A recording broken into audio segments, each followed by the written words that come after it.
മോദിയെ ഒതുക്കാൻ ഇത്തവണ പ്രതിപക്ഷം കളത്തിലിറക്കി കളിക്കാൻ പോകുന്നത് പെൺപടയെ നിർത്തിക്കൊണ്ടാണ്. ലക്ഷ്യം മോദി തരംഗം അവസാനിപ്പിക്കുക എന്നത് തന്നെയാണ്. അതുവഴി കേന്ദ്രഭരണം കൈപ്പിടിയിൽ ഒതുക്കുക. ജയസാധ്യതയുള്ള മേഖലകളിലൊക്കെ നിർത്തുന്ന പെൺ സ്ഥാനാർത്ഥികൾ കരുത്തുള്ളവർ തന്നെയാകണമെന്ന നിർബന്ധവും ഇത്തവണ പ്രതിപക്ഷത്തിനുണ്ട്. കാരണം ചില്ലറയൊന്നുമല്ല, രാജ്യത്തടിക്കുന്ന മോദി തരംഗം തന്നെ. റഫാൽ, ബലാക്കോട്ട് ഭീകരാക്രമണം, GST, നോട്ട് നിരോധനം തുടങ്ങി മോദിക്കെതിരെ ആഞ്ഞടിക്കാൻ പ്രതിപക്ഷം കരുതി വച്ചിരിക്കുന്ന ആയുധങ്ങൾ നിരവധിയാണ്. അതുകൊണ്ട് തന്നെയാണ് ഇത്തവണ ദേശീയ രാഷ്ട്രീയത്തിന്റെ പ്രതിപക്ഷത്ത് വനിതകളെ പിടിപ്പിക്കാൻ പ്രതിപക്ഷം ഒരുങ്ങുന്നത്. മക്കളെ ചുമതലയേൽപ്പിച്ച് രാഷ്ട്രീയത്തിന്റെ അണിയറയിലേക്ക് കണ്ണയക്കുകയാണ് സോണിയാഗാന്ധിയെങ്കിലും ചിതറുന്ന പ്രതിപക്ഷത്തെ ഒന്നിപ്പിക്കേണ്ടി വന്നാൽ അവരെങ്ങനെ പിൻവലിയും? പ്രതിപക്ഷ നേതൃത്വം അവകാശമായി കരുതുന്ന ബംഗാൾ കടുവ മമതാ ബാനർജി ഇപ്പോൾ പതുങ്ങുന്നത് കുതിക്കാൻ തന്നെയാണോ എന്നാണ് കാത്തിരുന്നു കാണേണ്ടത്. കഴിഞ്ഞ തവണ ലോക്സഭയിൽ 0 സീറ്റ് നേടിയ മായാവതി ഇത്തവണ പ്രതിപക്ഷത്തിന്റെ ഒത്തുതീർപ്പിൽ പ്രധാനമന്ത്രി ആയിക്കൂടെന്നും ഇല്ല. ആഞ്ഞുവീശാൻ അവസരം നോക്കി ഇരിക്കുമ്പോഴാണ് AICC ജനറൽ സെക്രട്ടറിയായി ഉത്തർപ്രദേശിന്റെ ചുമതല ഏറ്റെടുത്തത്. മോദിയെ വീഴ്ത്താൻ പ്രിയങ്ക എന്ന കരുത്തുറ്റ വനിത തിരഞ്ഞെടുപ്പിൽ മത്സരിക്കണമെന്നൊന്നുമില്ല. ഇതാണ് അവസരം. ഇതുവഴി ജനങ്ങളുടെ മനസ്സിൽ കയറിൽ കൂടിയാൽ വന്ന കാര്യം നടത്തി പ്രിയങ്കയ്ക്കും സന്തോഷത്തോടെ മടങ്ങാം. അണിയറയ്ക്കും അരങ്ങിനും മധ്യേ 2004 സോണിയാഗാന്ധി എന്ന ദുർബല, അടൽ ബിഹാരി വാജ്പേയി എന്ന ദാവീദിനെ വീഴ്ത്തുമെന്ന് അധികമാരും കരുതിയില്ല. അന്ന് ഏറെക്കുറെ എഴുതി തള്ളപ്പെട്ട കോൺഗ്രസിനെ സോണിയയ്ക്ക് ഒറ്റയ്ക്ക് തോളിലേറ്റുകയായിരുന്നു. എന്നാൽ അന്ന് പ്രധാനമന്ത്രി സ്ഥാനം വേണ്ടെന്ന് വച്ച് സോണിയ നേടിയെടുത്തത് ഒരുപാട് രാഷ്ട്രീയ നേട്ടങ്ങളാണ്. അങ്ങനെ സോണിയ പ്രധാനമന്ത്രിയായാൽ തലമുണ്ടനം ചെയ്യുമെന്ന് മുൻകൂർ പ്രഖ്യാപിച്ച BJPയുടെ തീപ്പൊരി സുഷമ സ്വരാജിന് ഹെയർ സ്റ്റൈൽ മാറ്റേണ്ടി വന്നില്ല എന്നത് മറ്റൊരു സത്യം. ത്യാഗത്തിലൂടെ ഇന്ത്യൻ രാഷ്ട്രീയത്തിൽ മറ്റാരെക്കാളും തലപ്പൊക്കമുണ്ടാക്കിയ സോണിയ ഇത്തവണ എന്ത് സ്വാധീനം ചെലുത്തും? കഴിയുമെങ്കിൽ സജീവ രാഷ്ട്രീയത്തിൽ നിന്ന് മാറി നിൽക്കാനാണ് സോണിയയ്ക്ക് താല്പര്യം. എന്നാൽ ഒരു വശത്ത് BJPക്കെതിരെ ഒന്നിക്കുകയും മറുവശത്ത് പരസ്പരം ഭിന്നിച്ചു നിൽക്കുകയുമാണ് പ്രതിപക്ഷം ഇപ്പോൾ ചെയ്യുന്നത്. രാഹുൽ ഗാന്ധിയുടെ നേതൃത്വം അംഗീകരിക്കാൻ മമതാ ബാനർജിയും അഖിലേഷ് യാദവും മായാവതിയും മടിക്കുമ്പോൾ സോണിയയുടെ ഇടപെടൽ നിർണായകമാകുമോ എന്നതാണ് ഇപ്പോൾ ഇന്ത്യൻ രാഷ്ട്രീയം തന്നെ ഉറ്റുനോക്കുന്നത്.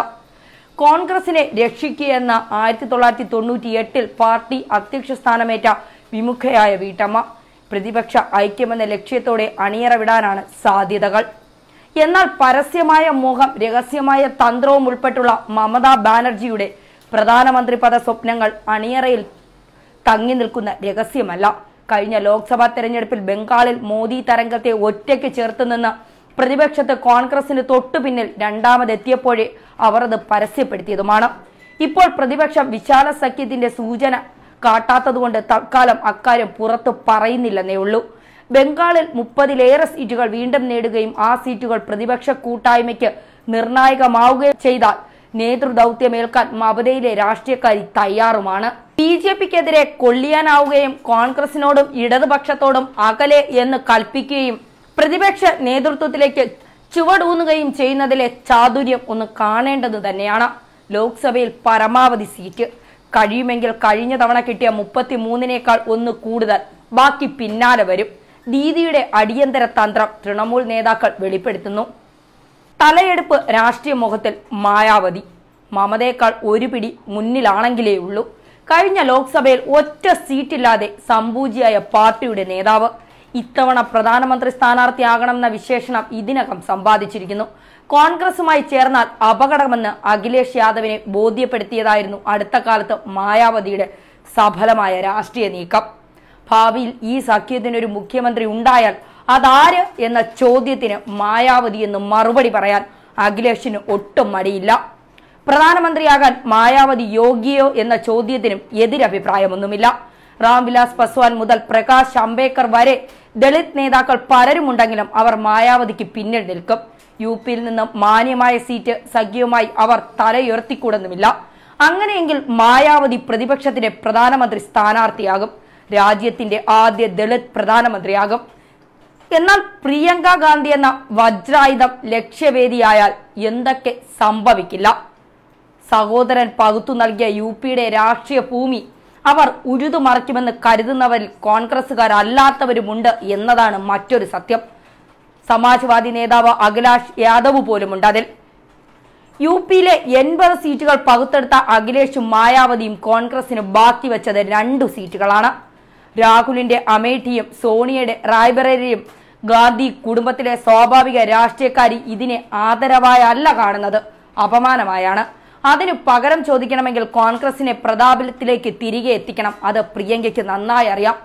എടുപ്പിലും നടുപ്പിലും മുത്തശ്ശി ഇന്ദിരാഗാന്ധിയെ ഓർമ്മിപ്പിക്കുന്ന പ്രിയങ്ക, ജനക്കൂട്ടങ്ങളുമായി അനായാസം സംവദിക്കുന്ന പ്രിയങ്ക, ദരിദ്രർക്കൊപ്പം നിൽക്കുന്ന സൗമ്യവാക്കായി വേദന പങ്കിടുകയും ചെയ്യുന്ന പ്രിയങ്ക, തകർന്ന പാർട്ടിയെ കരകയറ്റാൻ കോൺഗ്രസിന്റെ അവസാന തുറുപ്പ് ചീട്ട്. അതാണ് കോൺഗ്രസുകാർക്ക് പ്രിയങ്ക. ലോക്സഭാ തെരഞ്ഞെടുപ്പിൽ കിഴക്കൻ യു.പി ജയിക്കുകയാണ് പ്രിയങ്കയുടെ ആദ്യ ദൗത്യം. മുഖ്യമന്ത്രി യോഗി ആദിത്യനാഥിനെ സ്ഥാനഭ്രഷ്ടനാക്കി സംസ്ഥാനം തിരികെ പിടിക്കുക രണ്ടാമത്തേതും. അത് യാഥാർത്ഥ്യമാക്കാൻ തൽക്കാലം ഒരൊറ്റ വഴിയേയുള്ളൂ. പ്രിയങ്ക എന്ന അതിശക്തമായ ഇന്ദിരയുടെ സിറോക്സിനെ കൊടുങ്കാറ്റാക്കി ആഞ്ഞടിക്കുക എന്ന തന്ത്രം. അതിലൂടെ പിടിച്ചു കയറുക. അതുവഴി ഇന്ത്യയെ രാഹുലിന്റെ കരങ്ങളിൽ ഭദ്രമാക്കുക. സഹോദരനോട് സ്നേഹമുള്ള സഹോദരിയാണ് പ്രിയങ്ക എന്നത് പലവട്ടം മനസ്സിലാക്കി തന്നതാണ്. അപ്പോൾ പ്രിയങ്ക ഇതൊക്കെ ചെയ്യുന്നതിൽ തെറ്റു പറയാൻ പറ്റുമോ എന്നത് തന്നെയാണ് ഇന്ത്യൻ രാഷ്ട്രീയം ചോദിക്കുന്നത്. എന്തായാലും മോദിയെ തകർക്കാൻ തന്നെയാണോ പെൺപടയെ പ്രതിപക്ഷം ഇത്തവണ ലോക്സഭാ തിരഞ്ഞെടുപ്പിൽ നിർത്തിയത്? അത് കാത്തിരുന്ന് കണ്ടറിയേണ്ടത് തന്നെയാണ്.